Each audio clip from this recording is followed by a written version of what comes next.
Hey, Traverse City friends. This is Ryan from A Little Independent Podcast. With me is my friend Todd. Hey, Todd. Hey, Ryan. How are you? I'm doing great. You said it a little different than you normally do. Hi, Ryan. Oh, that was beautiful. We are very excited to let you know that we will be at the 15th annual Cherry Capital Comic-Con this year. Woo! That is very exciting. I'm very excited about that because I'm always a fan of being there, but I've never been there. I love the costumes. Me too. There's a lot to see. So come see us this Memorial Day weekend, May 26th through the 28th at Grand Traverse Resort and Spa, and check out all the other awesome creators and vendors in attendance. Yes. And all those goodies you can buy that you don't find anywhere else. Engage. So we will see you there. Thank you for listening, and thank you for supporting Cherry Capital Comic-Con, which we love too. See you there. A lot of pressure, man. Yeah, it is. Evil. Knievel. Not our real names. Nailed it.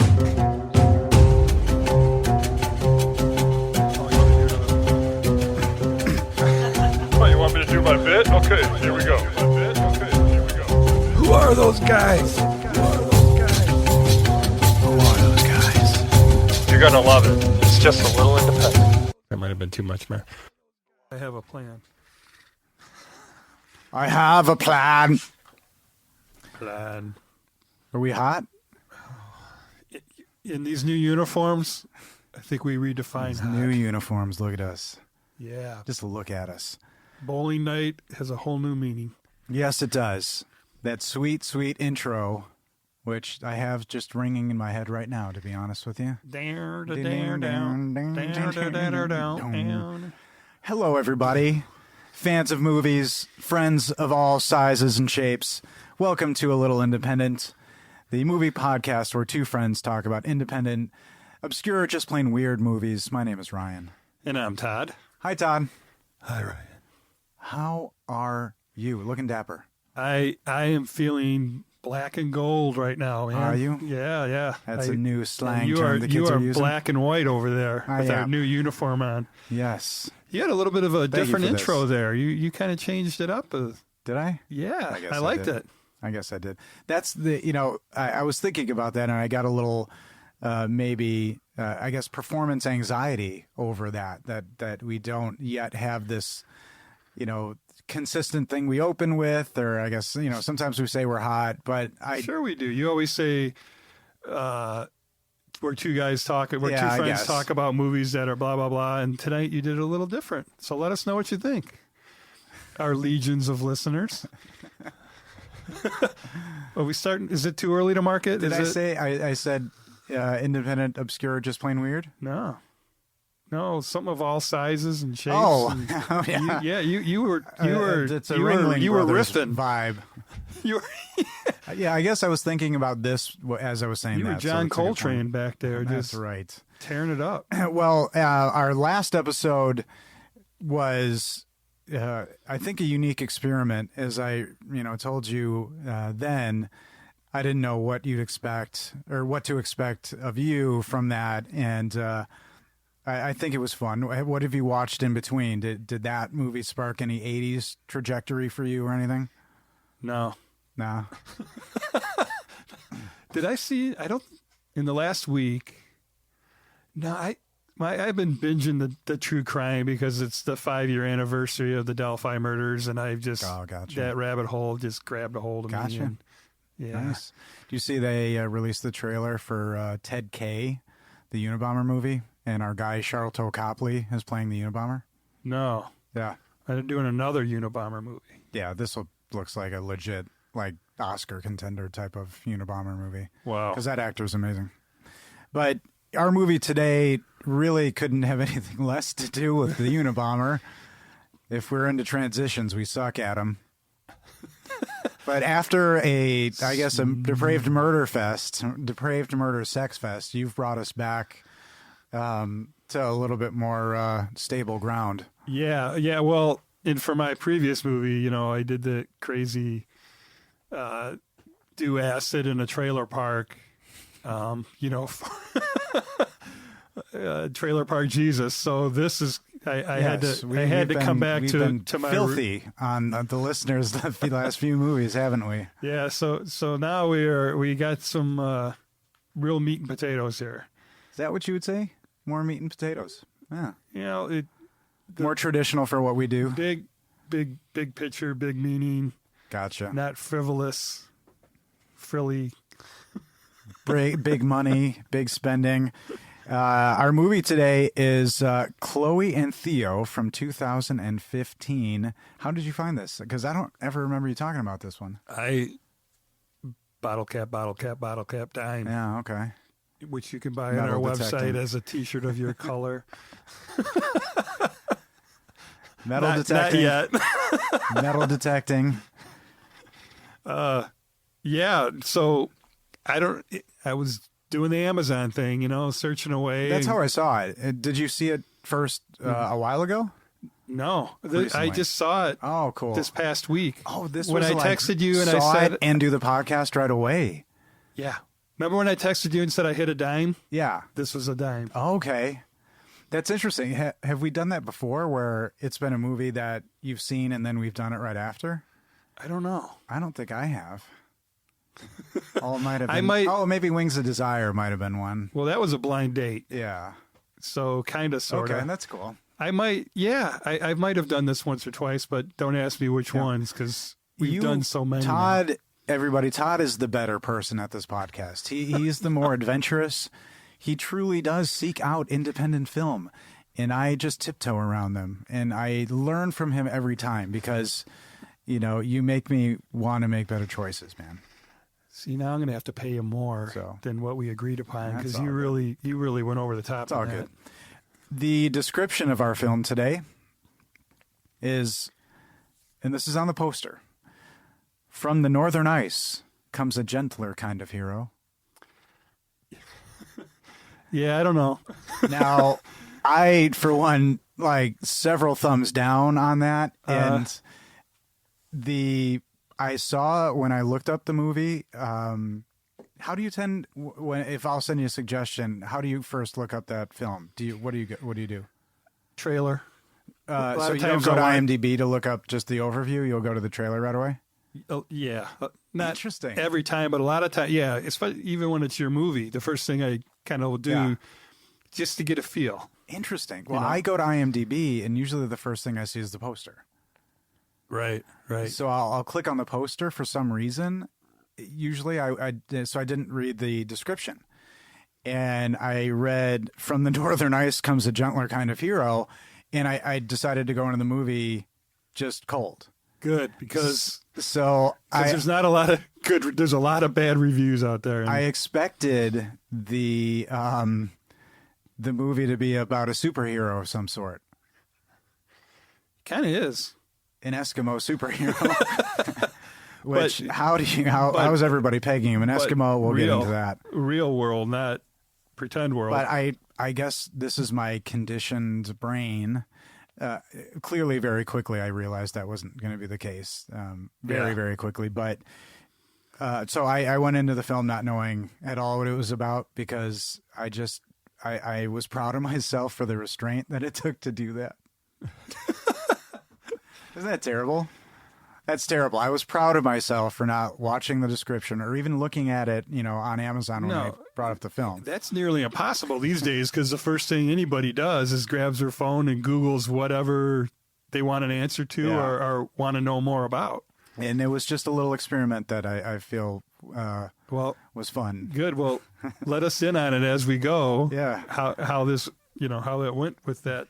Billed as a comedy drama. Yes. You think so? I think so.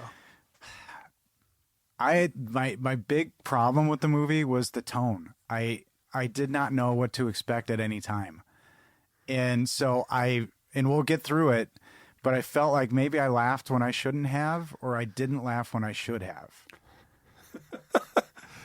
Because well, no, each person's their own. But it felt right off the bat though, and this is the fault, I'd say, of the beautiful cinematography was this movie with the music screamed drama. So yeah, I almost thought IMDb just was trying to spice up a movie that people weren't watching and just added comedy to it? No, so it would be I appealing? think it was. I think it had a lot of comic stuff in it because I laughed quite a few times. Interesting. And All it's a quirky little film. It stars Dun, dun, dun. Theo Ukumak. Yeah, if you say it real fast, it helps get through any pronunciation. Ukumak. Come back. Okay. He stars as the cleverly named Theo. This is his only film. And I actually, when I looked him up a little bit, did you find it in a website called artofocus.org? And there are a couple of stories that he tells on this website as it relates to him growing up. And he's a fascinating dude. He tells the story about being attacked by a polar bear. And it's tremendous. Oh, very cool. No, I didn't get that one. I did get that he is he's from Igloo Link. None of that. None of that. Nunavut. And he's a conservation officer. I mean, he's the real character. This is not an actor. He's playing himself based on the true events that. Okay, so I was curious about that whole based on Theo's events or something. And... Yeah, I mean, I'll kind of explain what I came up with, discovered as we went, but it is true events, but the whole story is not true. It's a fictitious movie. And I had him top billed, and I believe on the poster he's top billed. Yeah. And arguably, the much bigger only star in the film is second billed Dakota Johnson, who plays Chloe. And Dakota, aside from the obvious stuff everybody knows, her first movie was in 1999. It was called Crazy in Alabama. Do you remember that movie, Melanie Griffith? The first movie I thought I saw in there was, so I got to admit something, and of course we're going to do it with the other star of the movie as well, because I already texted you, but I did not know. Oh, you didn't? So this is really wonderful that this is what this brings out for me, because I'm not, like, Ryan is a walking encyclopedia of names and history of actors and anybody to do with show business. And I'm not by any means. So calf I'm reading size. along. I also know all their calf sizes. Yeah. If I pull up Dakota's name and probably the IMDb, and the first thing I read is the daughter of Don Johnson and Melanie Griffith. Yeah. And I went, no shit. I didn't know that. Her maternal grandmother is Tippi Hedren. Yeah, I did read that too. And her stepfather, clearly Antonio Banderas. But which one of those two does she look like? I can't tell you. I don't know. She doesn't I don't know. I can't put it together. She's, I think a pretty striking person to look at. Yeah. But not overly. But do you see Miami Vice? Not really. No, she's do you pretty. see Cherry 2000? Do you see? No. Not at all. Because each one of those, each one of her parents have striking features. It would be great if we saw a little bit of Antonio Banderas in there, if you know what I'm saying. Oh, you think? But alas, I don't even see that. And again, I think she's, were you to tell me it was Don Johnson's kid, I wouldn't really care either way. Nepotism in Hollywood, that's just, it is what it is. I assume everybody's a kid of somebody's kid at this point. But Crazy in Alabama, so starring her mom. Also, that movie stars a young Lucas Black from Fast and Furious Tokyo Drift, and a few of the other installments. I'm just saying. And that's why I picked this movie, Ryan, because thanks. You're affiliated, because there was a loose connection to Tokyo Drift. And her next film, which I thought was interesting, so 1999, her next film was The Social Network. And like, that's a big jump. And, maybe she was like growing up and getting school and not just being thrown into Hollywood right away, which is kind of cool. Well, I thought early on she starred with her mom and Stella Banderas, his daughter, Antonio's daughter, and then Antonio was the director. Oh, I don't know that. I don't remember which movie, but I thought it was one of her first movies. The first movie I saw was 99, Crazy in Alabama, and then there's a big jump to 2010. She's also in 21 Jump Street. She was in the Suspiria remake, which was kind of interesting. It's polarizing for horror fans. She is in a movie that Jess and I watched for another podcast, a bad movie podcast. So Dakota Johnson is in Beastly, which is the Vanessa Hudgens remake of Beauty and the Beast. Oh. There's an Olsen twin in it. I think like one of the actual other Olsens, not the Marvel Olsen. And Dakota Johnson comes from interesting lineage. Next build is Andre DeShields, who plays Mr. Sweet. Had you seen him in anything before? No, I did look through his filmography, but he didn't stand out just seeing him in the movie. He's not been in much. He was in a film, I think, that just got nominated for Best Picture, Tick, Tick, Boom, that Andrew Garfield movie that I watched with my wife to like curry favor because it's a musical and I hate musicals. But it was actually pretty good. It's about the guy who wrote the musical Rent. So this guy is in that. He's also Andre DeShields, who plays Mr. Sweet, in a movie called Extreme Measures. Do you remember that? Yeah, just barely. When I saw the poster on that one, like, oh, yeah. Hugh Grant, Gene Hackman. And there was a period of time, and you and I, mostly I dump these tangents that I have on you. You know, for example, odd movies Bruce Willis has been in for the last like 10 years. But there was a period of time, maybe in the 90s, where it was movies like that. There's one with like Harrison Ford and Brendan Fraser, and like Malice with Alec Baldwin. And they were all these serious procedural Extreme Measures and Malice. And I just loved the stream of those movies. And they just hit me in the right spot. In any mood. I could be stressed, I could be happy, and I could go to one of those kind of like heavy, whatever it's about. I don't really give a shit. Yeah, and the more the Devil's Advocate in a way kind of fits in that category. Why did you blow up that building? Because you made a phone call. You made a phone call. Oh, that's Enemy of the State. One of the best one of those. That's a newer one compared to what. Next you were build referring. is Mira Sorvino, who Todd just mentioned. He did not know whose daughter she was, which was interesting to me. Yeah. So I'm reading through the stuff, and they got the picture with her and Weinstein, and then the article about how she was one of the ones that spoke up about the issues with him. Mm-hmm. And then I saw her with a picture of Roddy, and that was her dad, Paul Sorvino, played Roddy in another movie we did a few episodes back. Repo, a genetic opera. Yeah. Largo. And so the weird thing is like, oh, I wonder what happened between those two, because it was right next to the Harvey Weinstein ones. And then I read underneath it, and That's a terrible story you had in your head. Well, I'm like, no, I get it. What the hell is this about? You're sitting there thinking, is Paul Sorvino? And then I saw creep? Paul Sorvino, and then I'm like, oh shit, that's the same last name. And then the article said that was her dad, and I went, and that's when I texted you. Oh, Holy funny. shit, Batman! That's funny. And I knew you would already have known this, and I well, not always necessarily, but she plays Monica in the film. What do you know her from? I mean, she's been in a ton, over 100 films. Yeah, I'm trying to, the Woody Allen that she won the Oscar for. I don't think I'm that familiar with. Mighty Aphrodite. I know the title, but it's good. Yeah, it's I can't quote it. Best known IMDb top 4. This is sometimes helpful. Mighty Aphrodite, Romeo and Michelle's high school reunion. No. Nope. I believe I'm embarrassed enough to say I saw that in the theater, and it's her and Lisa Kudrow, I believe, and they're like kind of valley girls who go back to their high school. There's one funny like through line where they're not successful, and they make up like that one of their parents invented like Post-it notes or something. Anyway, that was terrible. I regret that I said it. Best known for next, The Final Cut. Do you remember that with Robin Williams?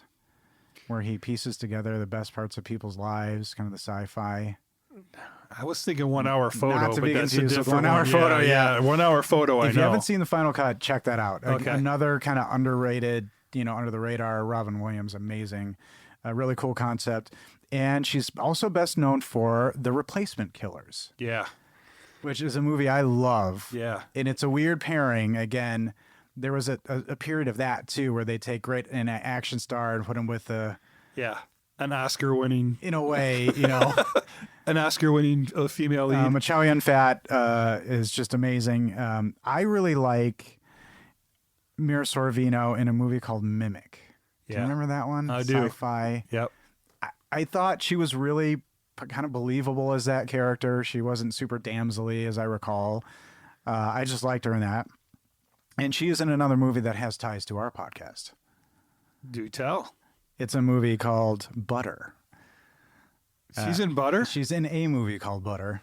It was released. I was good. Oh, you thought you... My mind was going berserk. We missed her. No, not in the one that we did, a previous fabulous episode of this podcast.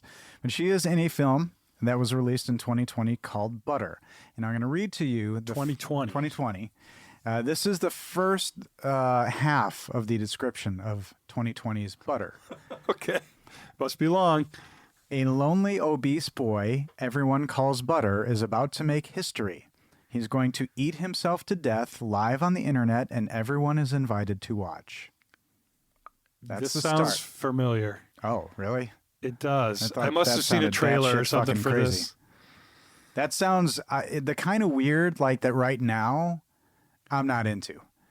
I'd normally be into that kind of weird, but I'd first, like right now, that just like, I don't know. No, the sad thing is I can see that thing actually happening, Oh, and I'm sure it's because there was a story. But I would not watch. There's a Rammstein song called Mein Teil, and I believe it's about this guy in Poland, I believe, who put an ad in Craigslist and said, I want to die, I want to commit suicide, and I want somebody to eat me, like eat me to death. And it happened. And like why he's alive? Yeah, and that's like a real story. Well, just head to the Canada North. The wolves will take care of that. Oh, jeez.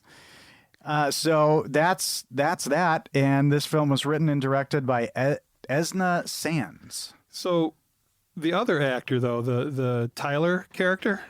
Yeah, I didn't include him. I don't know. I kind of focused on the top, kind of the meat of the meat and potatoes. Yeah. Well, actually today, not too long ago, I went through his, and his first movie was called Teeth. And I watched the trailer. I've seen Teeth. Holy shit! So it's an independent film. I've not talked to you about Teeth.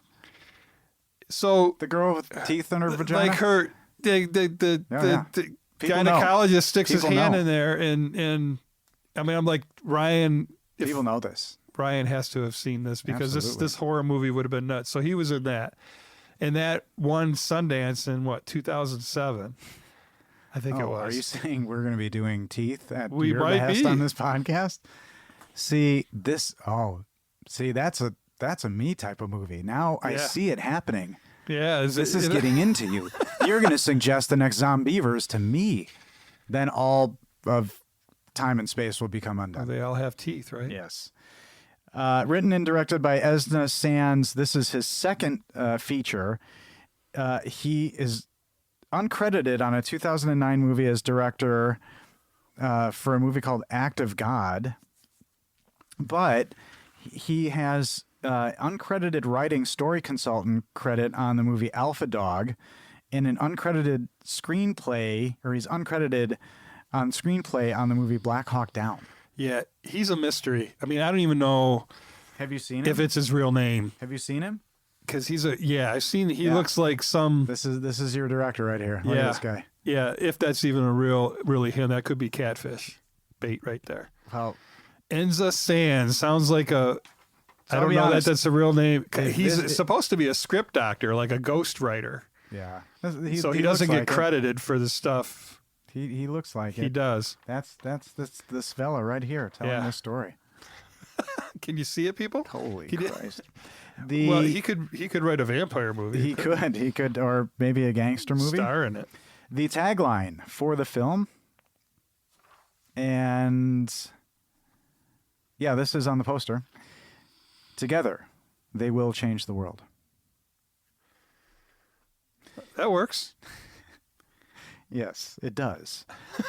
I did not find any budget information on it, but the worldwide gross that I found was $490. Yeah, and then when I dug a little deeper, I found Portugal underneath that. Oh. So we're gonna I wanted to do this a little later, but we'll do it right now. So this, when we get to the end of this movie, you'll know what it's about and the whole deep meaning of it. And so it's a really important movie as far as current events and survival of the human species. Which some people want. Right. Some people might be interested in, but most people would rather take acid in a trailer park. That looked like a fun time. I'm just going to... They looked happy for once, but I'm trying not to be... I know, we got to keep it light. Yes. I know, Ryan, you like to keep it light. But so, by contrast, however, so to make $490, it must have shown once for $10 a ticket to 49 people. I did find in Portugal, but I did find a film festival in the Philippines. It showed in Manila. There was a premiere in the Philippines Film Festival that it showed it premiering at. And that's really it. So our gal Dakota, in the same year, 2015, made her famous movie 50 Shades of Grey. Not including the other two following it. That movie alone, which we all know what it's about. No. What's it about, Ryan? In one word, what's 50 Shades of Grey about? 50 Shades of Grey about. It ends in X. Dildos. Vibrators? Sex. In our $490 worldwide gross, which is going to be the lowest of all time, is about saving the world, the planet, and the people. So $570 million 50 Shades of Grey has grossed worldwide. The first one? Yeah, just the first one. $570 million. Jesus. Are you sure we want to save the planet? And then Chloe, $490. Okay. It's what we do. Didn't even make $500, but it's the same star in the same year. Well, when were they filmed? I mean, they both came out 2015. I'm wondering if this one, I couldn't find anything about this, but I think she did this one after 50. Interesting. Like right after. Well, and those are fun stories too, to find out why somebody big or about to be big, right? I mean, and she's still, even 50 Shades of Grey or not, she's still Don Johnson's kid, so she doesn't have to do shit.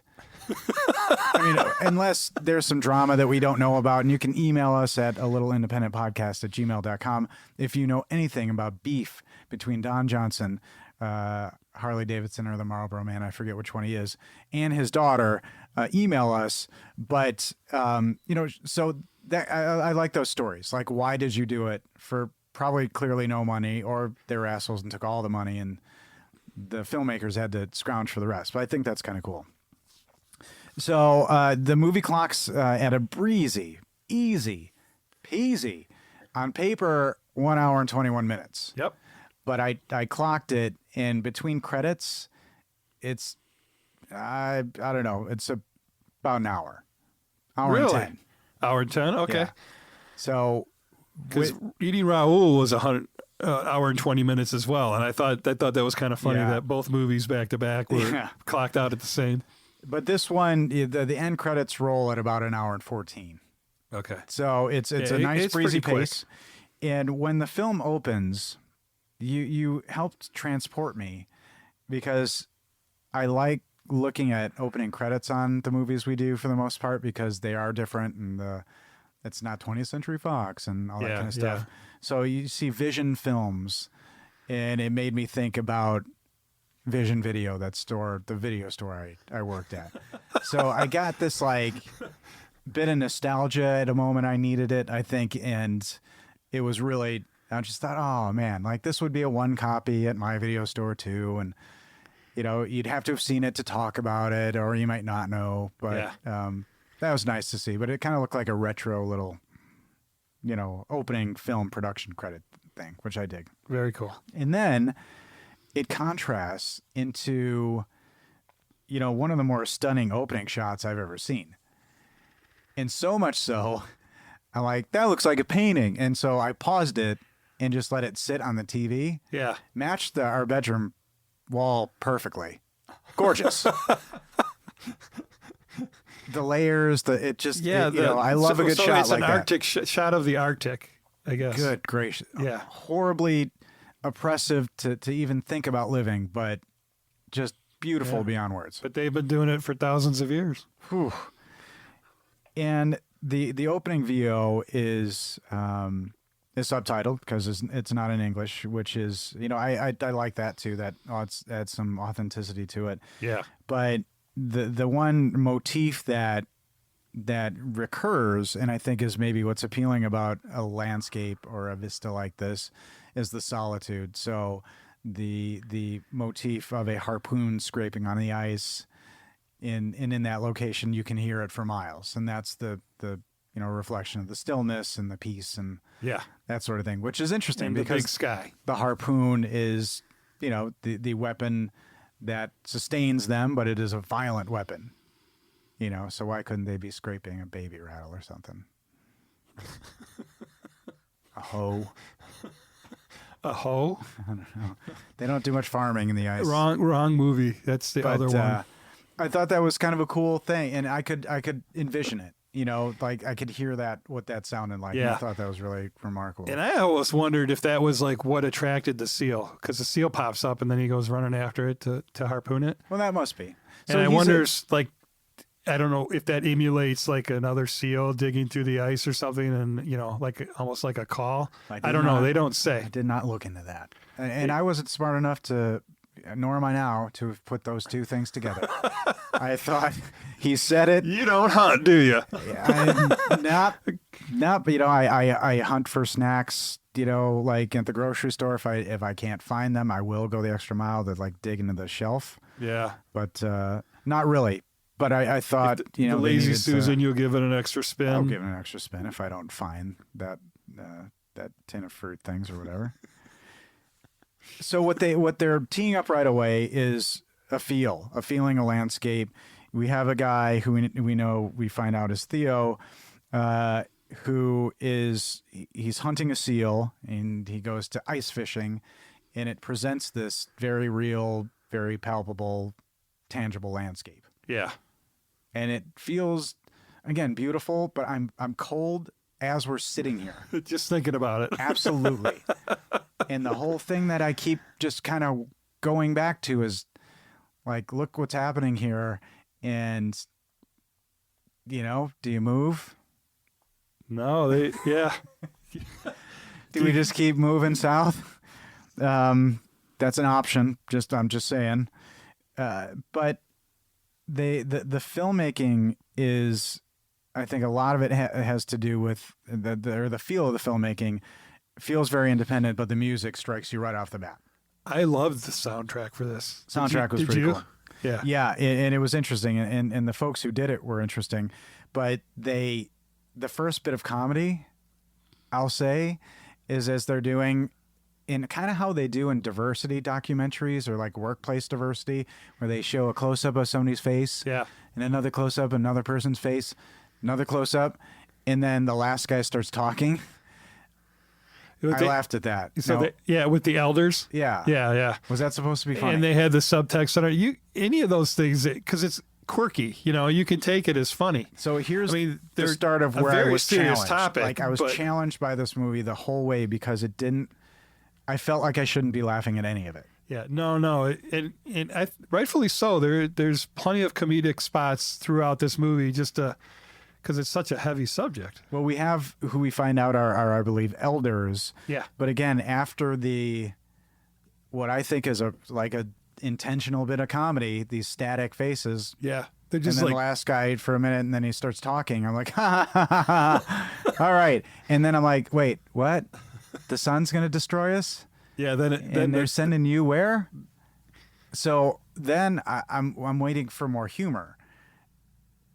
Because comedy, drama, you typically vice versa. So, but really quickly I reversed my position. I'm like, I don't think this is a comedy at all. So then I switched my brain off from it. Yeah. Is that too much into the process? Well, it's just funny how, and I got a story a little bit later on about how with the second time I watched it, I was affected negatively by stuff I had read. Interesting. Yeah. Well, So it's all part of it. There's been a vision, and the animation in this movie was surprising and really cool. Yeah. The style of it was neat. Well, there's been a vision, and you see it a couple times, and our planet's going to be destroyed by the sun because the sun is angry. And why are they're sending him, the vaguest of descriptions. These people are fucking no help to him at all. Fanny pack, get the fuck out of here and save the world. They gave him a ticket. They said, you went to school down there for a short time. You know their ways. Go tell the South. And that is the The end. sun is kissing. What is it? Fatal kiss. Okay, the sun's gonna French kiss us to fucking death, but nothing for this guy. Which is global Zero. warming. Yeah, he's on his own. All right. But that's how they do it. Sounds they like survive. a bad plan. Sounds like a bad plan. You're just too pampered. These elders need to get their shit together. If they're gonna get stuff done, they got to give a guy some instructions. A ticket to New York, some cash. Without the go- kind and go interloping find the- of go the find the, homeless, go he would not have. Anyway, Without that mime. So what I also find fascinating about these types of movies that, and I'm going to compare this to Borat a few different times. I'm going to tell you that right now, and not out of disrespect. It's just kind of funny because when Borat decides he's going to go to America, there's the, people giving him things for the trip, and this guy doesn't get shit. Then nobody ponies up money, although there's money in the fanny pack he gets. Right. Everybody in this place seems so numbingly indifferent to everything. It's staggering. And this guy... We can't even fathom their lifestyle. There's not a lot of talking. No. It's very silent people. The survival is based on, temperature. I mean, they live in temperatures we wouldn't even think of going outside in. You'd think you would leave. Really, it sounds so bad. And they stay for thousands. They've been there for. Well, because their asses are permanently glued to everything they sit to. They can't get warmer. And I like how they say that you are able to use their tongue, and so that kind of those provincial terms are pretty charming, and he gets his and go see ya. Yep, wakes up in the morning, puts on the teapot, walks to the airport across the frozen tundra. Yeah. It's a through line. He walks everywhere. There's a really funny moment later on with an elevator. Yep. But here is where the music started to get me, where it's, there's a couple of montagey moments, but the music was done, it was credited to the Newton brothers. Yeah. And but the singer's name was different, like Boyd or something. The guitar I think player there in the were park. Yeah, but the Newton brothers are the credited composer.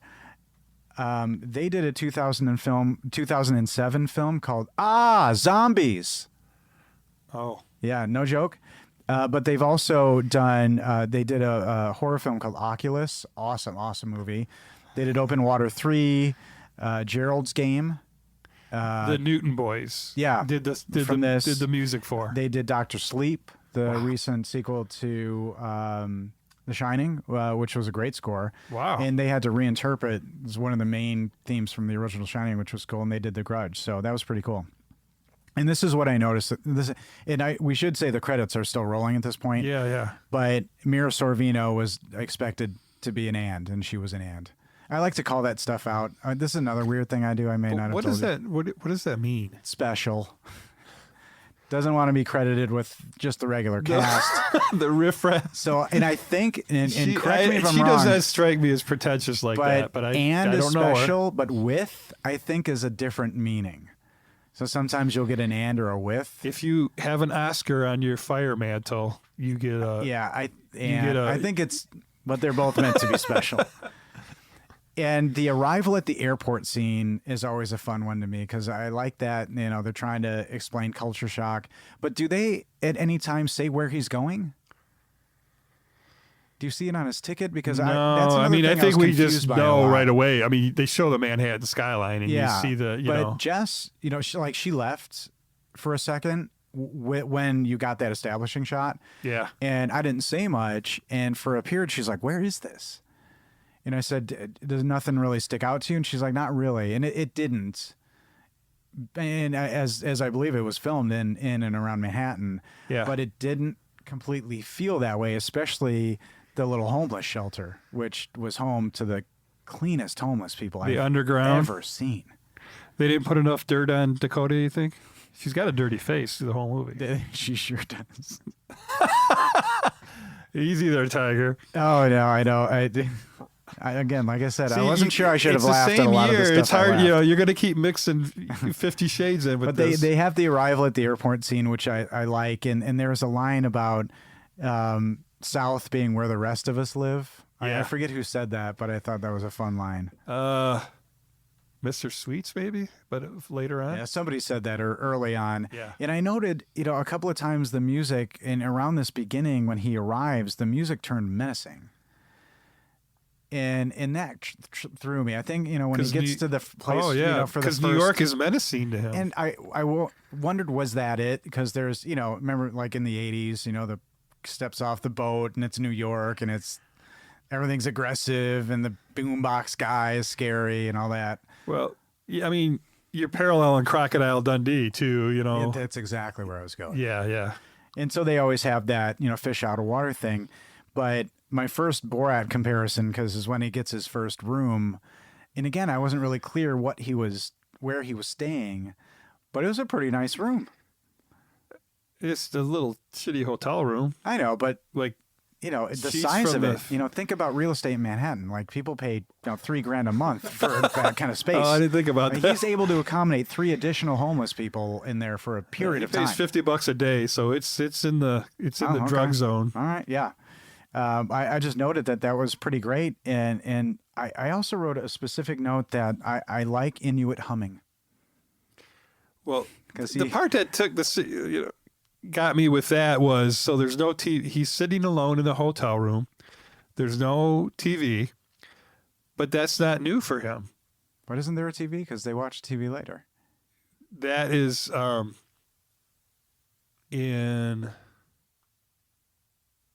is that the same hotel room? Yeah, I thought he was in one room the whole time. Maybe if he moves, he moves. But either way, he stayed in some pretty nice places. And they do a pretty interesting thing in that first scene where he's humming and all this noise and things just keep getting smaller and smaller, kind of like him tuning it all out. Yeah, he's chanting, singing. It's a form, and he's meditating is what it comes down to, which he does back home every day anyway. And so he's bringing himself, back to ground and all this, God-forsaken noise in New York. And he, there's 2 narrators, would you say? One is Theo and one is Chloe, which is kind of confusing. Yeah. Because I'm like, whose movie is this?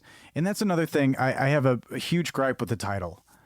Why is it called Theo and Chloe? Chloe and Theo. Right. Chloe and Theo.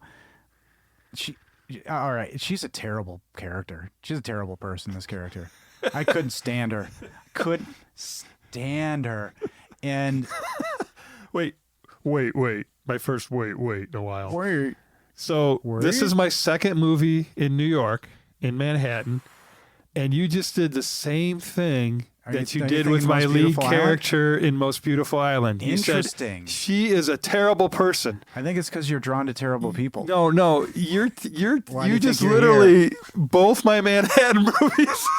You just ripped apart. No. And that remember what happened last time? We're gonna get you tried to make me feel bad for her because she was hungry. I gotta really get revved up for this one because this is saving the entire planet. I got a lot of work to do to bring you over. As I said to Jess last night, we're gonna have a fun podcast. This is gonna be fun. And a lot of people did not like this movie. This is one I noted because he does a lot of narration. And I wrote, everything he says is wise. So he doesn't just say hey man, how are you? Or I got to take a dump. Even if he was to tell you he had to take a dump, I feel like Theo would be like, well, each day a man must come to a time when he must purge. because everything Spoken like seems Gandhi. to be profound, You said- which must get annoying if we're really thinking about it. Like just yeah, honestly, I think it's just they only speak where he's from when it's profound and necessary. I know. See, I knew you would bring things into reality, and you'd make me realize what a dummy I am. Oh, but you don't have to play. I'll continue to be a dummy as we go through it, because I think by this time this is what people are in for. Good cop, bad cop. You Is know, that what we got? We've But established. I've this got the brand black right now. shirt and you've got the white shirt, so we should be. Oh, but it's we should ironic. switch roles today. See, it's ironic. Oh, okay.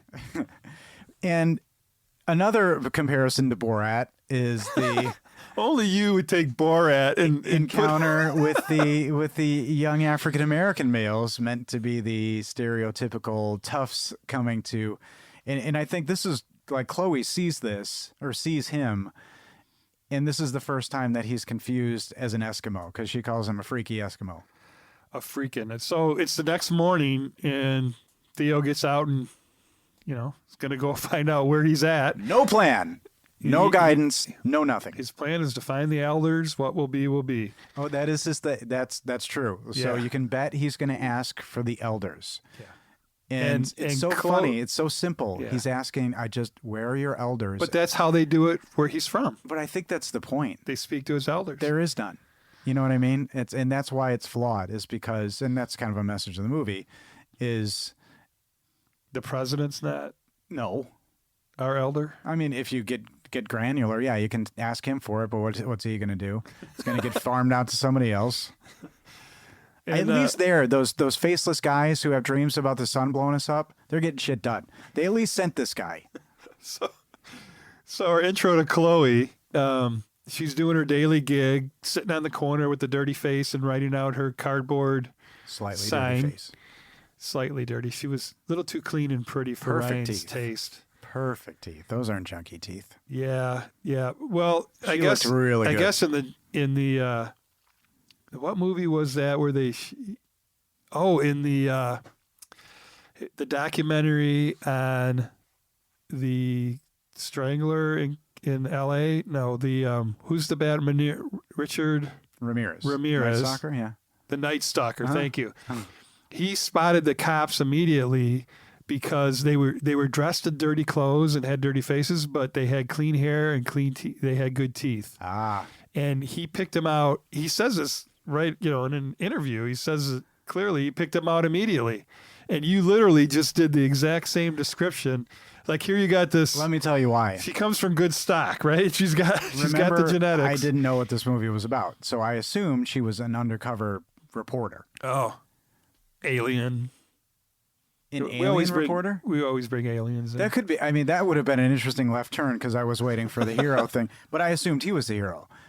He could have been an alien to your point, of the Men in Black variety, like that. Well, there's one in that. He was original clearly from another planet when he landed in New York. True. Boy. And so she again is the first to, and I don't think he looked decidedly anything. He didn't look like an Eskimo. He didn't look like a like a guy in appropriate clothes. I mean, he didn't have a hood with fur on it, and he wasn't holding a spear, and he didn't have those tennis No, but rackets he had behind his back. he had the furred hood, he had the boots, and then you look at his face and you clearly see he's an Eskimo. Well, people are quick to judge because he just could have been a guy who was dressed appropriately. He came from the Arctic North. He had Eskimo all written So out. he's getting accosted by the local toughs, and I think it's kind of cute when Chloe steps in to break things up, and now I'm confused because I think maybe these three men are also undercover, because why would she intervene if You're spinning quite a yarn over there. so maybe this was or was not the experiment that it should have been, but I again spent most of that time thinking she was an undercover reporter trying to do a story on something. Yeah, she knew those guys and told them to back off, and they did. And out they go, and he again wants help finding elders, and she takes him quite literally. Yeah, so he ripped off this mime without knowing it. Oh yeah, the mime and then he gave her the mime takes his hat off for him to put a tip in it. And he reaches in there and says, thank you, and takes out a wad of cash and walks away.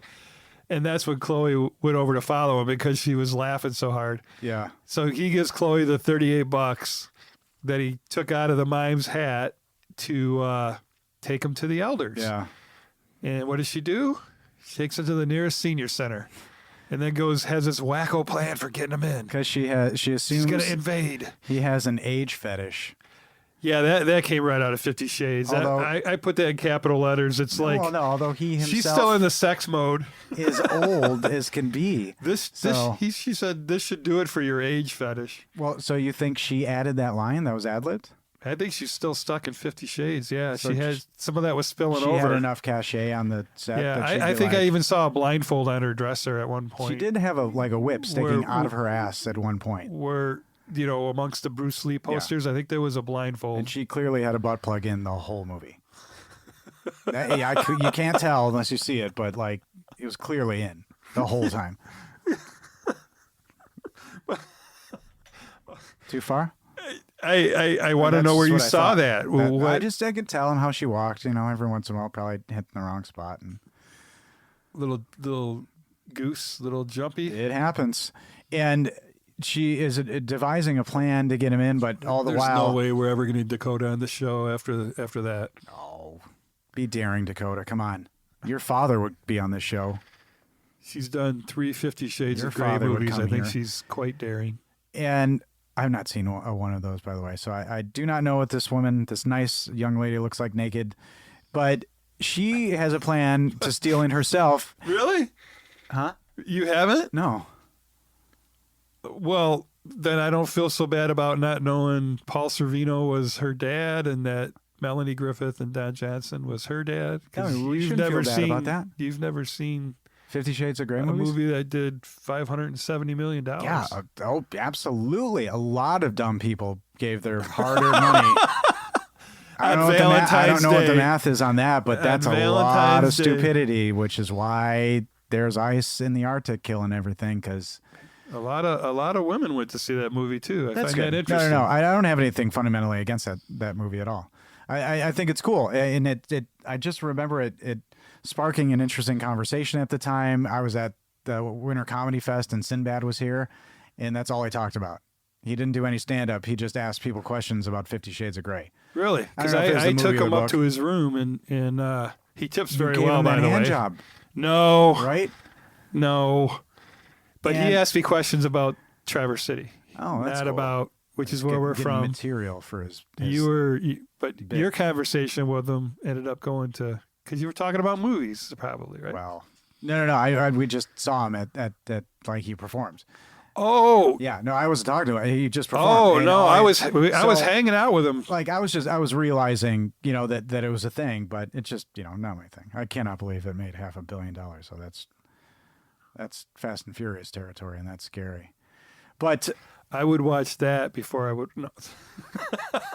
everybody has their thing. Yeah. Everybody has their thing. Much less nudity and butt plugs in Fast and Furious, as far as we know. What about Gail? Gail. Gail Gadot. Gal. Gail. Gal Gadot? Gail. I don't know. Butt plug. I don't know if she uses them. Well, no, to look at. You were. Oh, mentioning- she is very pretty, Yeah. but too tiny. don't Too know if tiny. she Too has small. butt plugs. Too small. She is too tiny. We're going sideways here. Yeah. Oh, well, our delicate sensibilities have been purely violated at this point. But Yeah, what I did find that they were very, very clean homeless. I didn't know why that was the case. They go back to their little home. Yeah, their which, teeth. Which is an interesting home. You have you have Chloe, you have Tyler, who's a stuttering person, and an aggressive bald guy. Cento. They're very clean homeless, these folks. It reminded me of the movie Soap Dish. He looked like he was freshly showered. Yeah. All his clothes were pressed. I had to wonder. Clean beard. He's a stuntman in all your Avenger movies, by the way. I don't know how The he got bald an guy? act.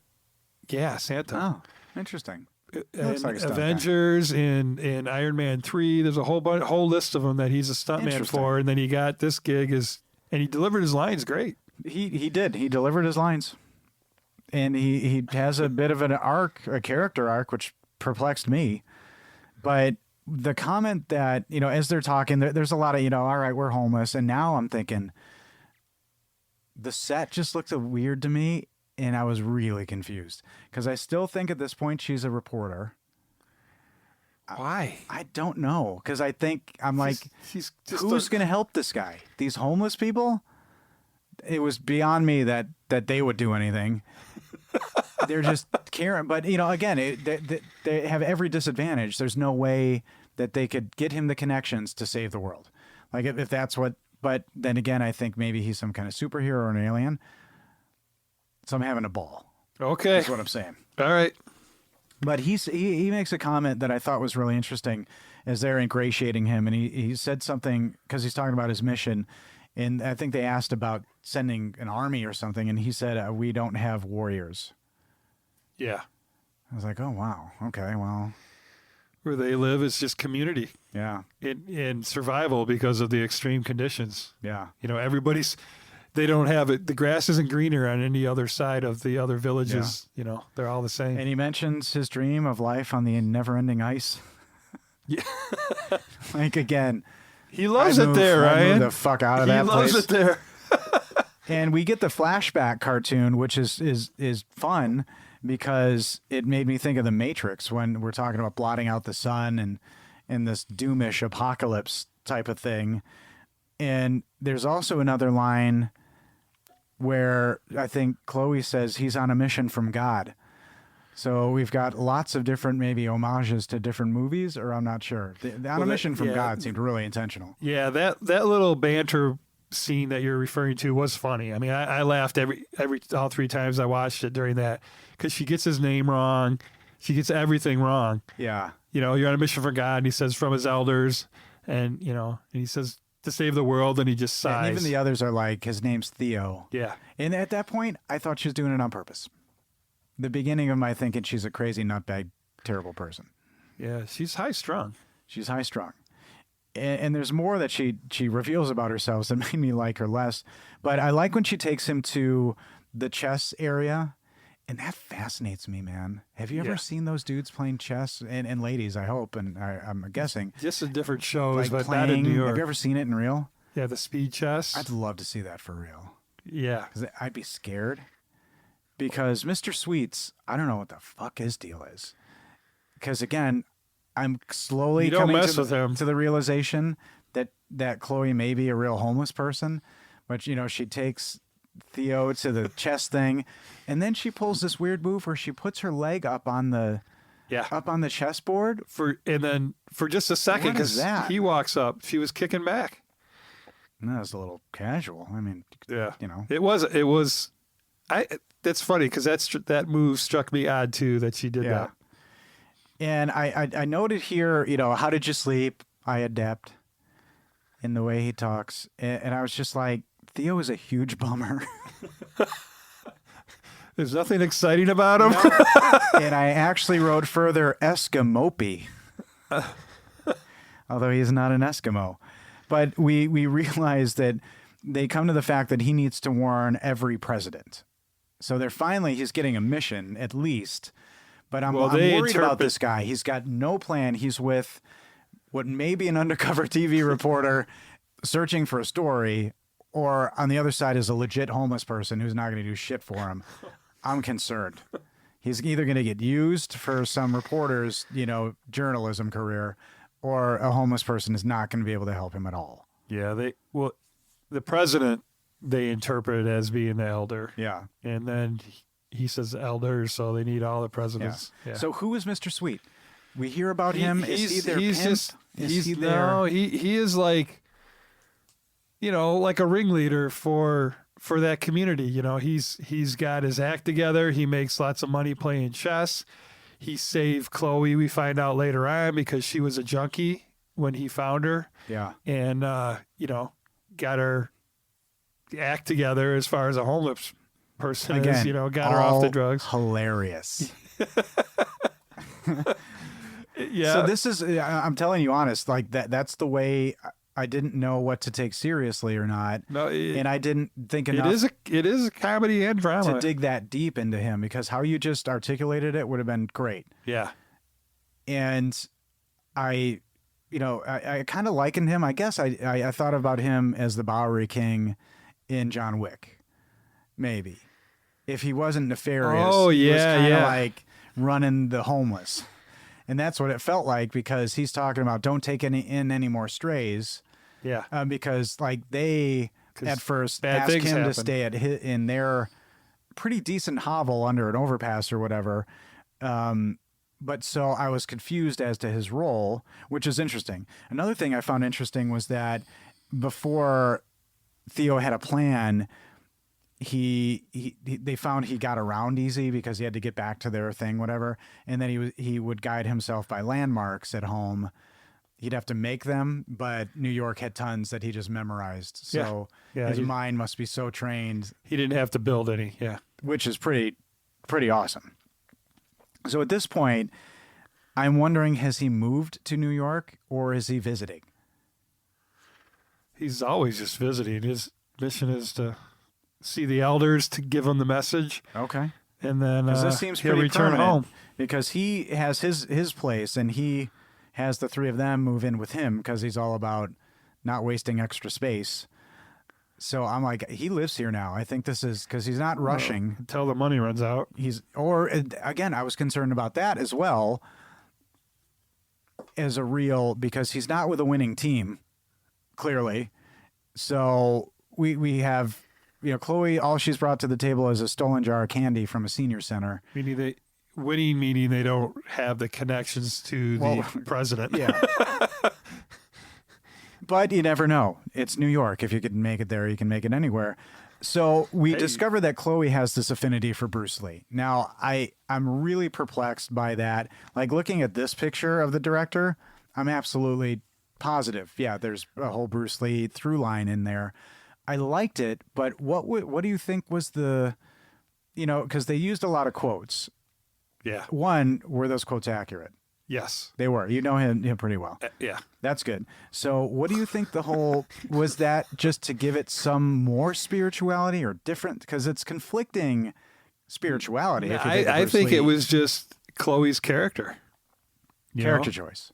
Yeah. I mean, you got to give each character some depth, and I think that's just part of it. That's who she was. That was her hero. So more depth than being homeless. She's more of teenage or just little past teenage runaway. And I guess that's my problem with her. She's intentionally homeless, and I had a roommate in college who was kind of like that. Like, grew up in a suburb, but in order to be punk rock, like, intentionally lived on the street for like half a summer, and just thought it gave him hella street credit. And it's not. And even, later in the film, Mira Sorvino's character lays into her for this exact reason. Yeah. So now I'm like, okay, she is fully homeless. I'm ignoring the fact that her teeth are perfect and whatever. But she just seemed like a spoiled, because she even says something about, like, I wasn't going to do that or that. And it's her choice. And drugs are obviously an awful component to that. But at this point, I'm just like, I am not into you as a character. Sorry. She is a mixture of both. Yeah. But again, there is something to her helping. But as you see later in the movie, it just feels selfish. It's just a project, something to give her something to do. But that's why Mr. Sweet kind of endears himself to me later, because he seems, definitely more genuine. But so, Mr. Sweet's making money doing chess. Now we have a little bit more voiceover. And now, anytime I see Theo just walking across a field with the voiceover, I'm thinking this is a PBS documentary, and Big Bird's going to show up, like, right in the back. It had that kind of cadence. And that kind of took me out of it. Anytime he's like, you think about the PBS stuff on Sesame Street, and this is my street. I come from a place that is cold. I am here in New York now, and it is not cold. It's warm.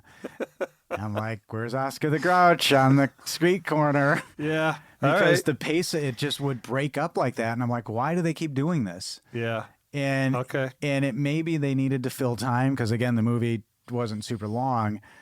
But it was cool because everything he said was pretty profound. But it didn't and seem that's to where I move. was focused on, where, a lot of the bad reviews I think were focused on things like what you're saying. And at this point in the movie, I'm like, okay, it's a climate change thing.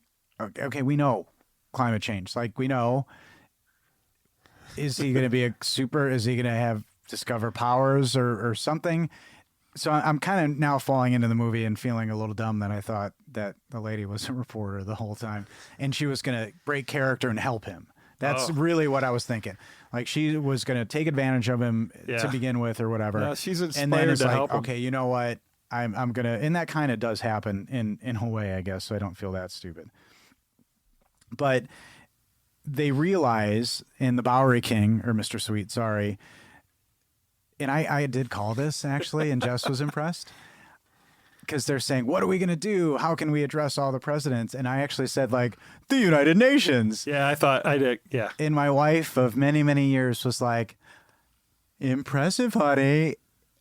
She may have been patronizing me, actually. Oof. Can we get her on the phone? Possibly. And see if she remembers if she was making fun of you or if she was actually giving you a compliment. As a historic first on this podcast, I'm actually Let's that do might it. be something that we need to do because Since she's been on the podcast once, right? We had her on and for we one talked episode. about that a little bit actually, and she asked about if we were thinking about guests again, and I said I was because it was pretty fun, but it would have to be the right guest. This is just, hey, is your mom there? Yeah, she is. Can I talk to her? I'm podcasting right now, and she's going to be featured, as are you. Can I talk to her? Yeah, hi. Hi. You're live. So we're discussing this film, and I just had to ask, when I said or guessed that the United Nations was going to be a part of the movie, and you praised me for that, were you patronizing me or were you being real? No, I thought it was a good guess. I didn't see the United Nations coming. It just occurred to me that you might have just been being real nice, and Todd confirmed, like, yeah, that's a pretty obvious one, man. I was really tired. Maybe we should kind of get her on the horn, and see what's up with all that. Jess, we're doing a podcast first, making a call live while we're live on the air. Look at this. I was the first guest, and now everybody's phone in guest.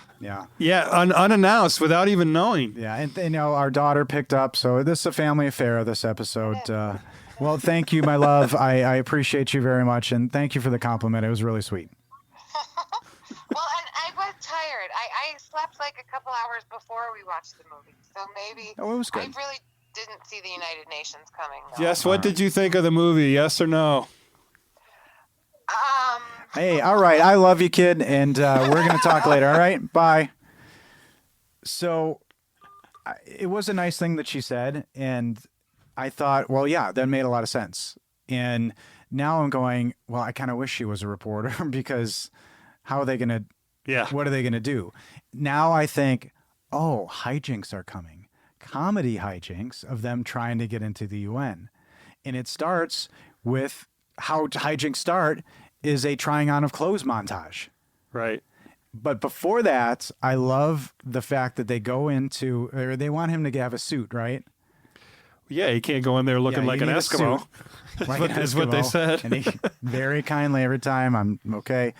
And they go into this store, and he ostensibly might have money to pay for a suit at that store, the first store that they go into.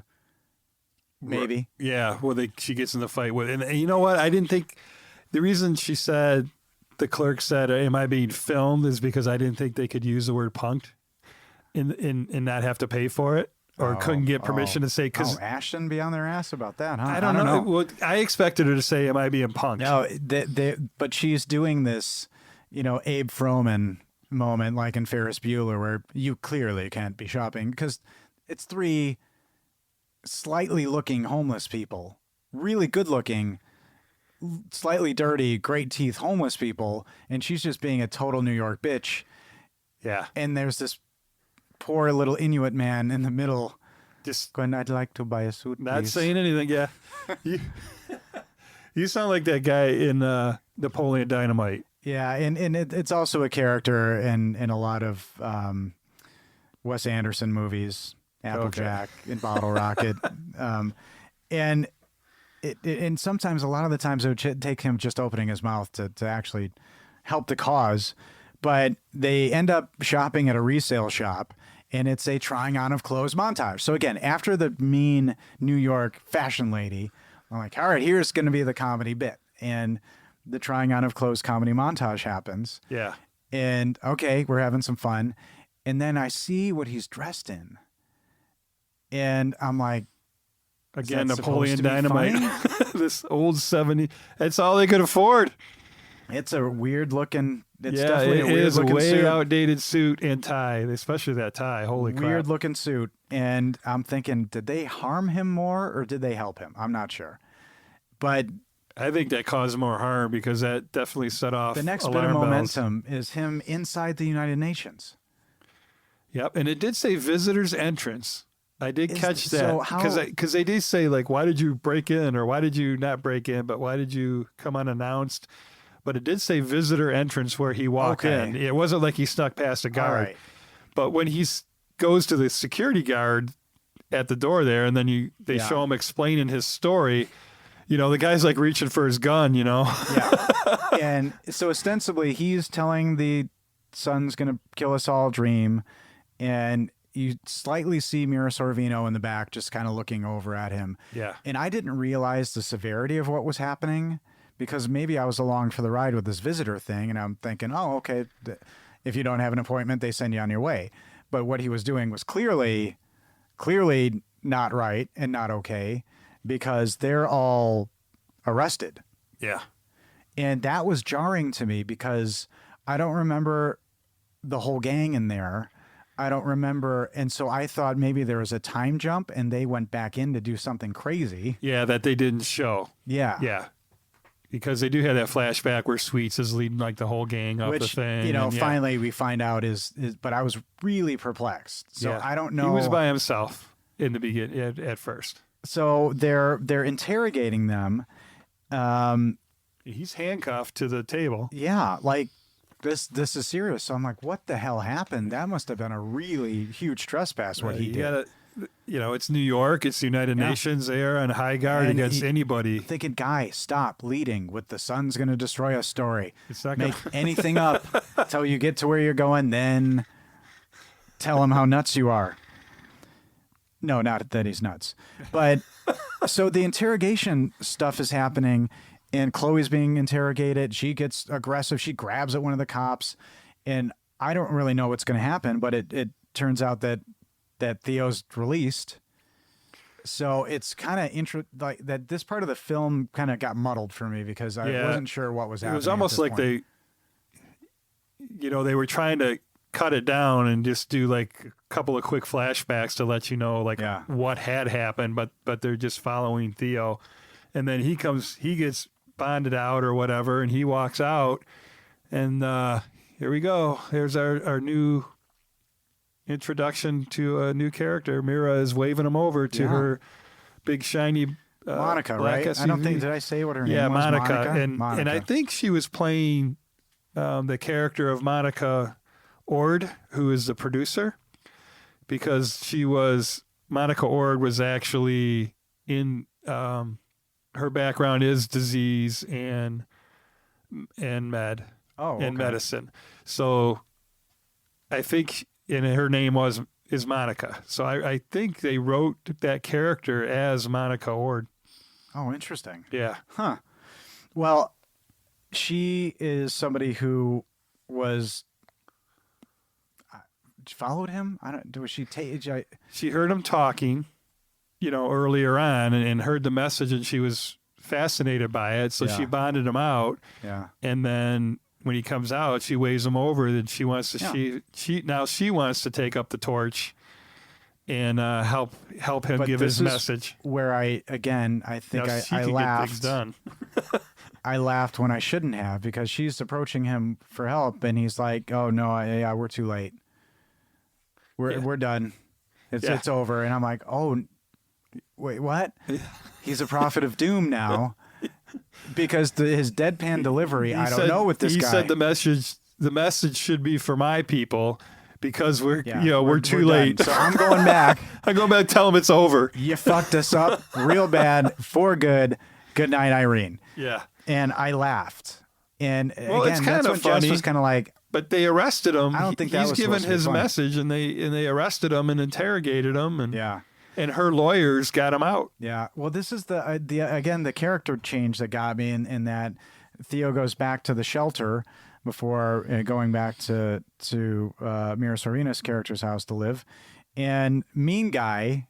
He's taken he's taken Chloe's Bruce Lee posters all back to their place. But he's in the shadows. So the first bit of his dialogue, there's nobody there. Yeah.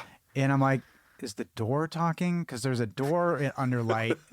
And again, is this supposed to be funny? So I okay. And then he kind of pops out of the shadow. Brrr, and for some reason now gives a shit and completely pumps this guy up with a speech. It sounded like he spent the last week preparing. Yeah. You started it, you finish it. Yep. Yeah.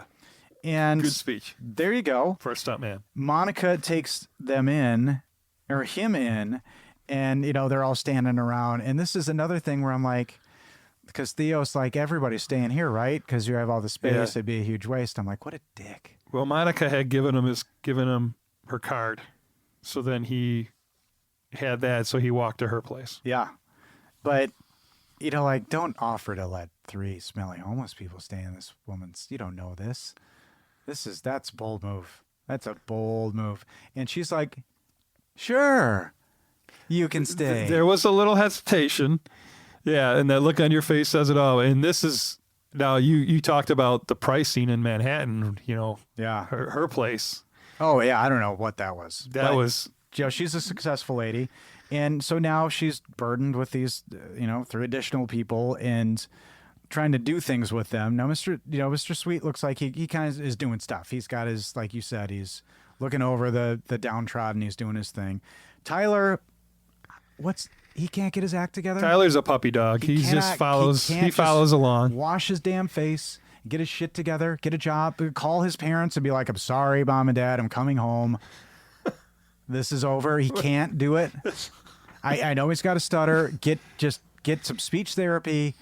Figure it out, Tyler. We don't know why he's Come on, Tyler. Oh, Ryan. I just come on, Tyler. So Monica decides to teach Chloe Google, which I think is funny, because this whole time Chloe is intentionally homeless on her own, and I'm wondering how was she ever watching Bruce Lee films? How did she ever know who Bruce Lee was? Good question. And maybe it's kind of fun before she ran away, like sneaking in, to theaters or something. Before she ran away, maybe her dad was into Bruce Lee, because she did mention her dad. A total turd, and she is a turd to Monica. And what prompts Monica to say, living on the streets doesn't make you superior, sugar. Yeah, I recognize it's your choice, and you're not better than anybody because you're being a pain in the ass. Yeah, it was a great line. It was and delivered pretty well, I thought. Oh yeah, well the way she said sugar was, and then of course she blows up and goes locks herself in a room just like she did. Locks herself in the bathroom of a stranger's house. What an asshole. And this is in one part of the conversation, and somebody says, Tyler says it's supposed to be fun, and Theo says, I don't like fun. So again, Chloe and Theo, if I think about in the context of this movie, 2 of the biggest bummer characters I've seen in a long time. I don't know why it's called Theo and Chloe. Worse than Winter's Bone when you wrote 5 times, I am depressed. I am depressed. I wasn't depressed by this at all. I'm just, why did they call it what they called it? It's a weird thing to do. Yeah, but there is a bigger picture for this whole thing. That's going to help us in our review period is going to tell us, I think, something about that. But a guy on mescaline? I love the fact when movies will put another movie on full screen. So they're watching The Big Boss, and it's like you're watching The Big Boss. Oh, Fist The of Bruce Fury. Lee. Oh, wasn't that the Big Boss I think that they showed? Shit, it might be the same. Like an American. I thought it was the Big Boss. Anyway, it's a Bruce Lee film that we both love. I don't know. Maybe Yeah. it's anyway. And so they do that, and it pulls out, and Chloe's on a laptop, and that's what prompted me to say, like, how did she see this stuff before? Like, she's been intentionally homeless for a long time, since before the internet. But all of this work and whatever the hell they're doing for a few days leads them to a big meeting. They land a meeting. They land a client, somebody to see. Thanks to Monica. Yeah, Monica has connections. And I'm sure Chloe Googled something helpful. She actually did. And had a shitty thing to say about it after, but She did Google something helpful, which they foreshadowed. She Googled a YouTube video of Theo giving his message. right, like full on like promoting of YouTube in this movie as well. Not a sponsor of this show. But we are willing to learn. So Did I say that plain enough? But we are willing to learn. are we stripes now? Wasn't that was yeah, anyway. They get That's the fact, Jack. they get their first meeting. And this is another thing that just infuriated me. First and only. Yeah. So they get a big meeting, and this is one of their chance. In another movie I equated this to was Hancock. I felt like collectively they were the Jason Bateman character trying to sell the heart, the heart shape fund or whatever to the big corporate people. So they Wow. get this big corporate meeting, right? That's quite a jump. And I know I was all over the place last night apparently, but they get this big meeting. And it's on the what floor of this Please building? tell me you're going to the elevator. Okay. God, this scene is a gem. Did you love this scene? I was so angered by it, I almost turned off the movie. Well, okay. So love and anger, two different. No, they get this meeting, and they're running late because again, everybody I assume in New York is in a state of running late. So they all pile into the elevator. Everybody but Theo, Yep. the man of the hour that has to be at the meeting that they're all there to meet. The most dynamic speaker of all of them. And he stops and doesn't want to get in there because it looks crowded. He says, "Isn't there stairs?" And she says, "Yeah, but don't be silly. It's on the 62nd floor." The door shuts, and there they are up in the 62nd floor, waiting for Theo to walk up 62 floors. Yep. But she delivered. They wrote some great lines for her explaining like, "Oh, he's just doing his thing to." So this erase meeting his carbon footprint. was so uncomfortable. Yeah. In a delicious way. For people that are there for this cause, they sure had a lot of egos at that table. Yeah, they did. I mean, it was holy smokes. But, the reality is, and none of the homeless clean themselves up too much. So these people were doing a kindness sitting there for as long as they did. And one lady's like, this is getting uncomfortable. But and as I mentioned, I don't have a clip today because I forgot. I have a clip of something. Your clip was calling Jess. But it was going to be Mr. Sweet kind of turning this meeting around. But again, Chloe has this outburst. And one of the ladies, rightly so, says, "I have another call. I'm going to leave." And she's like, "You're staying right here." It's like gnats and bugs fly out of her hair. Like, what the fuck are you? Again, I just... And then the other one says, "Okay, this is getting uncomfortable." Yeah. And she stands up to leave. And then Mr. Sweet comes in Takes like it over. a pro. Like Lawrence Fishburne. That's right. And What's his name? Mr. the Broadway? Bowery King. Bowery King. That was a cool... Mr. Broadway. So... Where the hell did that come from? The meeting is over, and Bro misses it because he has to walk up the stairs. So what we estimated, I looked, and it takes in the average human 1.5 minutes to climb 3 to 4 flights of stairs. So I was thinking, you slow down as you get past 50. Yeah, so conservative 50 minutes at least. To get up all those. Yeah, I was thinking like 2 hours. At least an hour. And, they use YouTube to show him, a little bit. Oh, yeah. Chloe saves the day by pulling up that YouTube video and playing it for them so they see him delivering his message. And that's, it just, there's ways to deliver this stuff, but so I'm like, this guy just walks up the damn stairs. They're sitting here 2 hours. Maybe they're hungry. And it's a whole. And what does he say when he gets there? It was a long walk. It was a long walk. Motherfucker, I would have drop kicked him in his face. But they, Mira had some sharp pointed shoes on. That would have been dangerous with those heels. The YouTube videos did the job because they got the what did we won. They're gonna sponsor us. They're gonna sponsor us or whatever. Hooray! She starts screaming and jumping up and down. They celebrate, and now a decent celebration montage, which you found erotic. Oh, see, which is interesting. What are you doing to me? You're thou shalt not covet another man's wife. Was that said in confidence? I'm sorry. But so Mira's when Mira does her little dance, I found it to be enticing. Yeah, and they're celebrating, rightly so. But again, so did you haven't noticed the difference? So Mira is like 5'9", 5'10", depending on which site you look on. Which is pretty darn tall, and she was wearing at least 2-inch heels. So it's conservatively 6 foot 6'1". And Theo, he's probably 4'11". He's probably Prince. He's Angus Young height. Yeah, with no heels on. Yeah, still, but too powerful. Did you notice the? Did it stand out to you at all that no, that Mira was a giant next to him? Did she look comically tall? No, it didn't really stand out to me either. And I'm just wondering if that was the way it was shot or what, because we're talking at least a foot difference. And Chloe, has another outburst where, she says something about everything we've been through, and I'm like, what? You've never had it so good. You've eaten every day. What have you been through? How long has this taken? You Googled 3 things. Shut up. And again, then I'm like, is it supposed to be funny? So I laughed when I shouldn't have. There was comedic moments, but the whole thing's about the big message. Again, climate change, which is that we have to prepare for the change.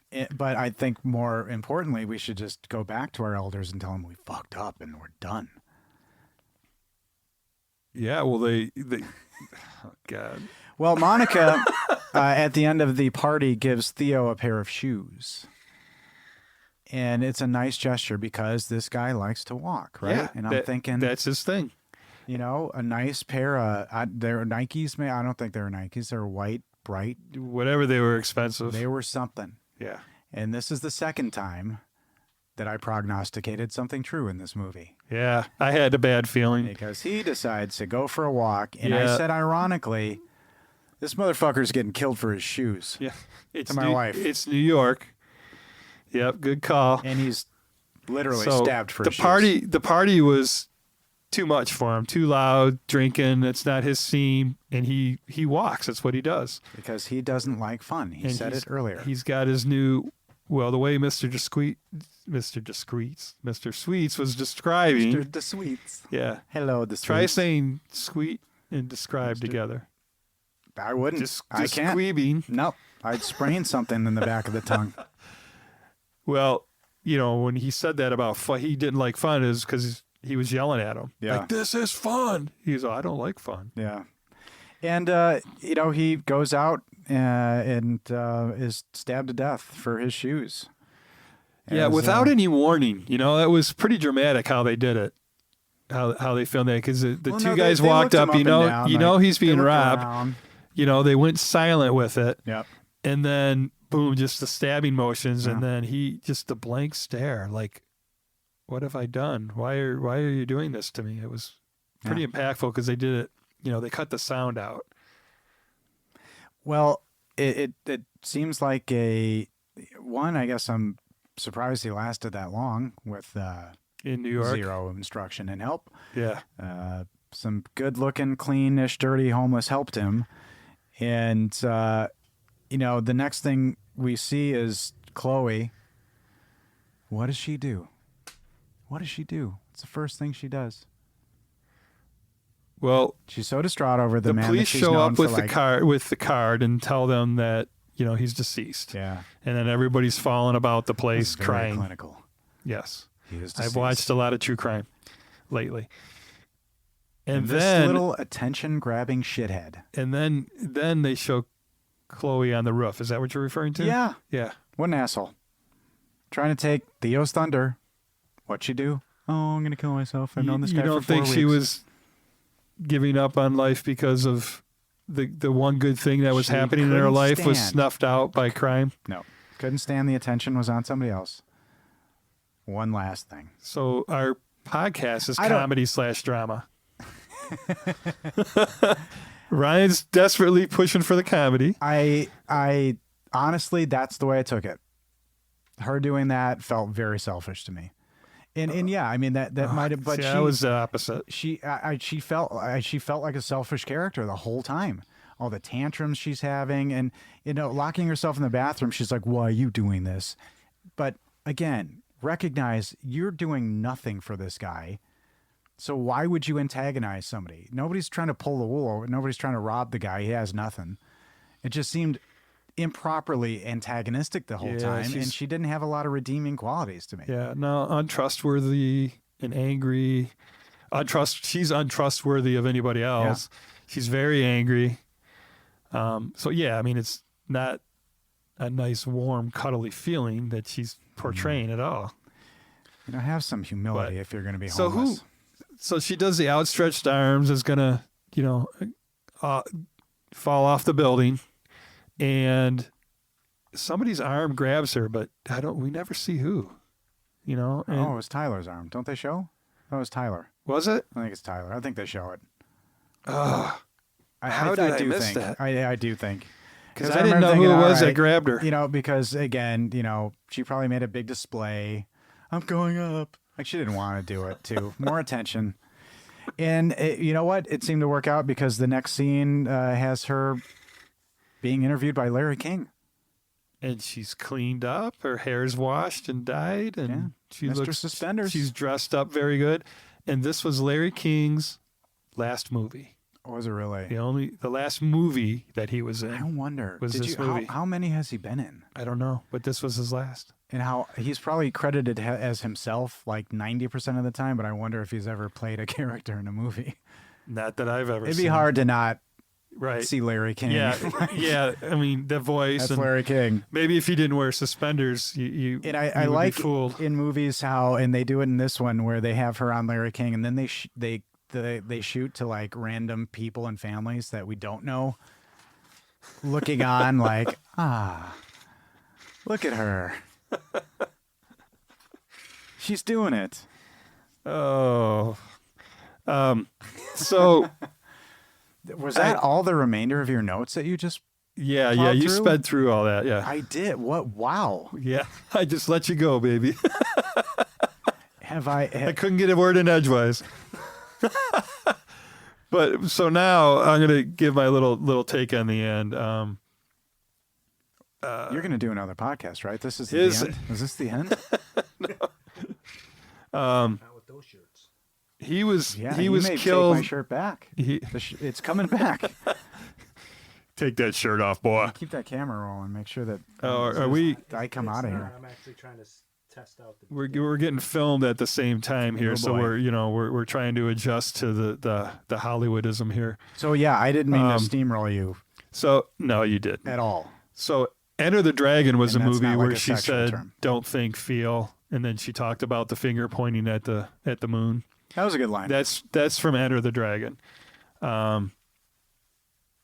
His martyr served to fuel the message to live on through Chloe. So a lot of people had an issue with some of the reviews that I read. That I think they were just angry that he died. Because I actually spoiler Hollywood Reporter was one. There was another one, the Island Something Review. They were all. I mean, all the reviews on Rotten Tomatoes, they got 0%. Oh, okay. We did. So Jess brought that up and said that can't be right. And I said, no. Well, And I guess it can be. It right. was the reviews, not the audience. It was the user reviews, not. not user reviews, but like professional reviews or Yeah, whatever, so it does- like Hollywood Reporter and blah blah But blah. audience was like 40 something. 57%. Okay. but it was only 100+ sampling. Gotcha. Where 50 Shades of Grey was 47% or something, but it was 50,000+ sampling. Okay. So it's not even close. But you know how I'm making the comparison to a sex movie to a profound. I didn't know that was gonna Saving the Earth movie with the same star in the same year, and the $490 to yes. 57. Yes. 570 That million. is a crime. Yeah. I should have said that the first time. I'm No, sorry. you went with I mean, I'm down for a good sex movie at any time, but I just, we got a different message here. So he was killed by the sickness of the South, possessions and greed is what I wrote in my notes. So it was kind of cool that his martyr was the very message that he was warning against. Yeah. To kind of telling them what ways they should stop, that's actually what killed him.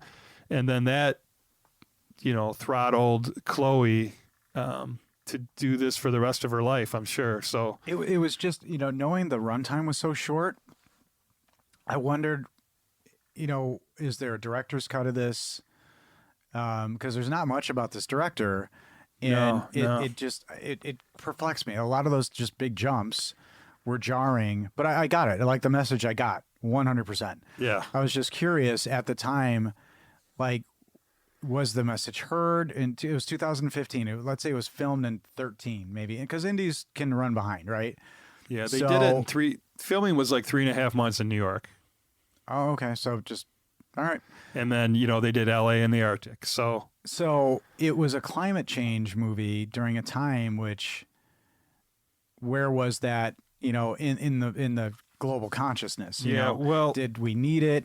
Did it say enough? Because I don't know that they talked enough about the Inuit people. I would have liked to know more about them. Yeah. Because that was the unique thing. They're in the Arctic. They're like, there's a line about the North Pole. Like I live pretty close. Well, there's a video that you can watch on YouTube. It's 7 minutes long, and it's an interview with Monica Ord, who is the producer, and it's called "Will This Movie Change How You See the World?" And it's by the Big Picture RT. That's the channel it's on. But if you just did Monica Ord interview or Chloe and Theo, Monica Ord, I think it would come up as well. This interview was on 8/28/15. It's 7 minutes long, and she explains the whole backstory and how it came to be. And they did film 150 hours of footage with Richard Branson, the billionaire. There are 13 producers on this film. Yeah. And Sir Richard Branson is one of them. Oh, I left the Sir out. So they went to the Arctic, got on dog sleds. I take it back. Richard Branson is one of them. Yeah, I didn't know. I'm the one that left the Sir out. I'm leaving it out. There goes too. a sponsorship. Ooh, that would have been sweet. Yeah. Whatever. Should we? Who's being Chloe? Whatever. Slam the door. I don't need you. I don't need all your money. And another producer on this film is Cassian Elwes, who is the brother of Carrie. Mr. Princess. See, you got to give me a second. I was trying to get a quote in my head, and you just let me get there. We'll have to listen back to the tape. I don't like do like speed or anything like that. I don't know if. What do you do? Word. Is there anything that slows you down, makes you see colors? So give me a line from Princess Bride by Carrie. Any line that he says? Yeah. I got one. There is a shortage of perfect breasts in the land. It would be a pity to damage yours. Boy, and interesting. Another sex line. Yeah. Well, you got it in my head now. As you to wish. the pain. Oh, yeah. You wish. Yes, that is the titular line. The titular? Titular line. Okay.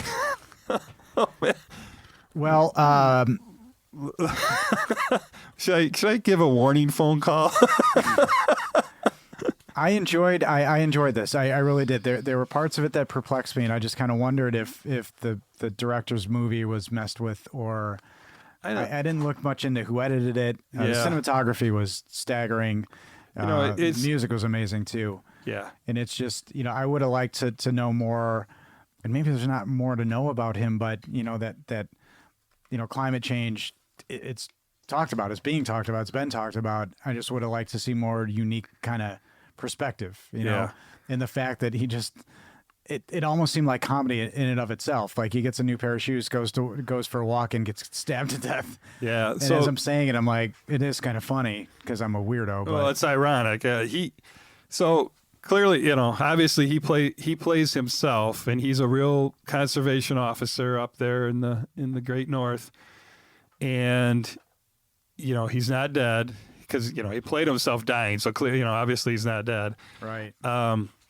That was just, for dramatic effect. But he did come down and, give his message and go back. So in that little 7-minute video on YouTube you can watch with Monica Ord, and she explains how the whole thing came about. Well, because I said her name. You are a fan of Miss Monica. One of the producers of this film. The producer. Everyone else is executive producer, by the way. So I guess I just proved your point, didn't I? Okay, so 13 people paid now a bunch of money. Now we got lights on us.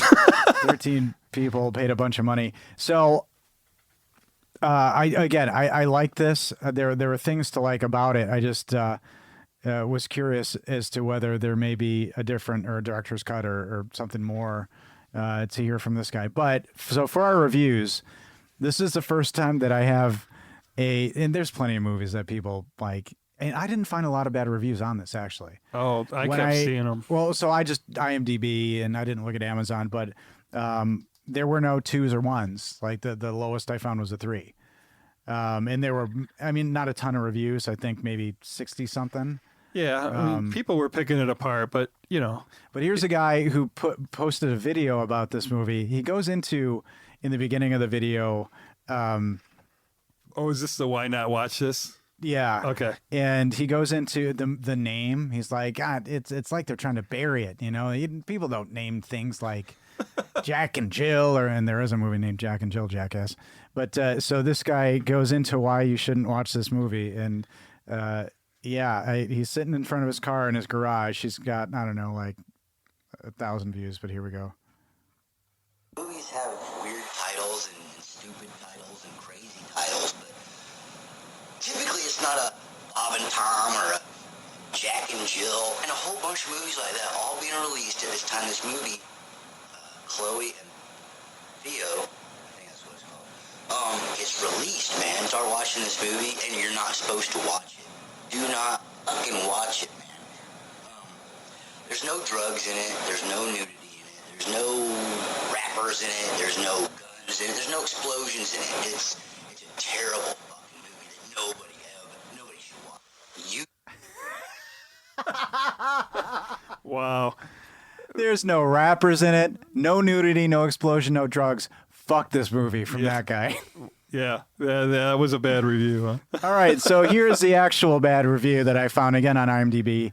3 out of 10. Great idea. Worst script I've seen in a long while. So maybe he literally means he's seen the script or whatever. He or she. Great premise. Promote Green Earth. Save the planet now.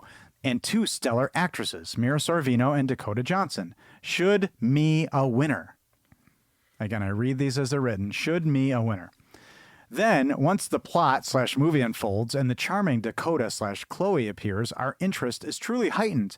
However, after about 5 to 10 minutes, we are shocked to see and hear something that resembles a sophomoric production at your old high school.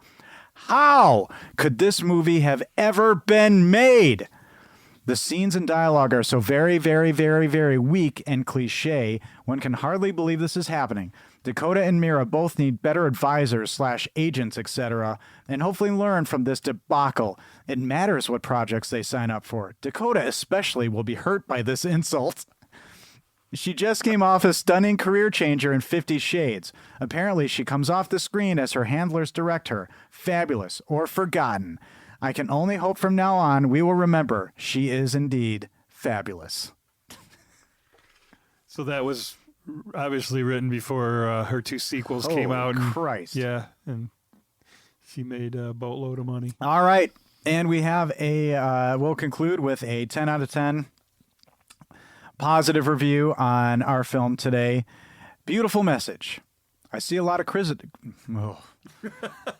Got all the way to the end. And, Shamrocks. Beautiful message. I see a lot of criticism about the movie being cheesy, etc.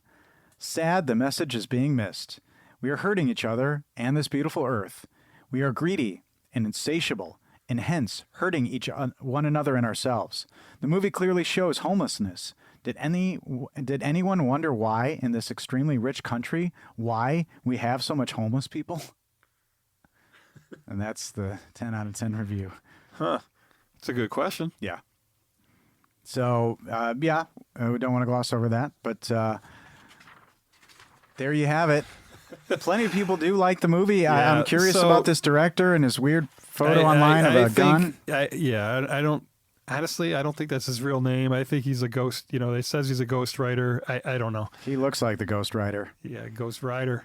But so the reviews affected me. So I watched the movie 3 times. First time when I discovered it, and then I started digging into it because I thought I wanted to use it in the show. Mm-hmm.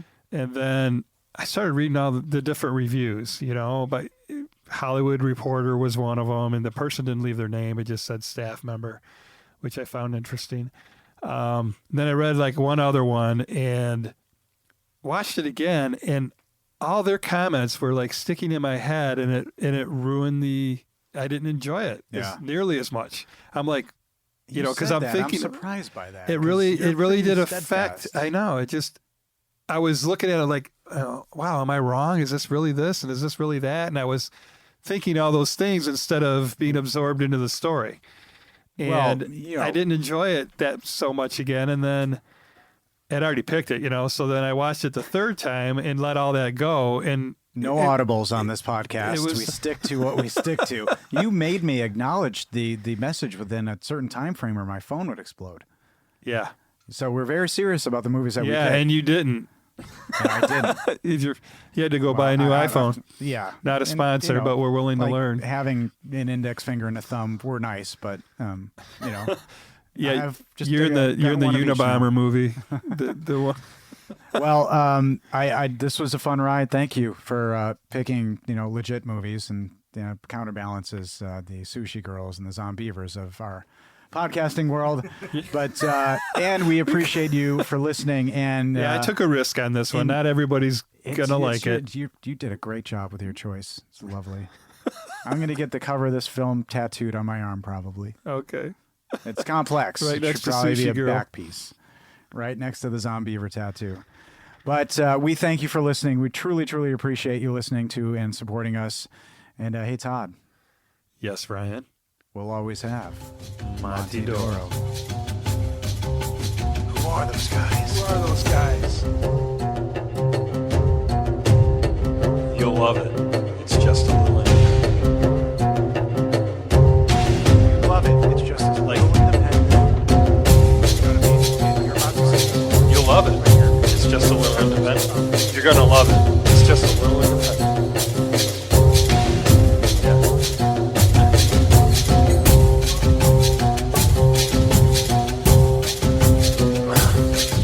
Okay. we're tense. Yeah, we're Yeah. two. We're like We know love it. It's just as little independent. Like it's just Like I'm little introducing a independent. movie to you. Like you're about to. All right. Yeah. Just as little independent.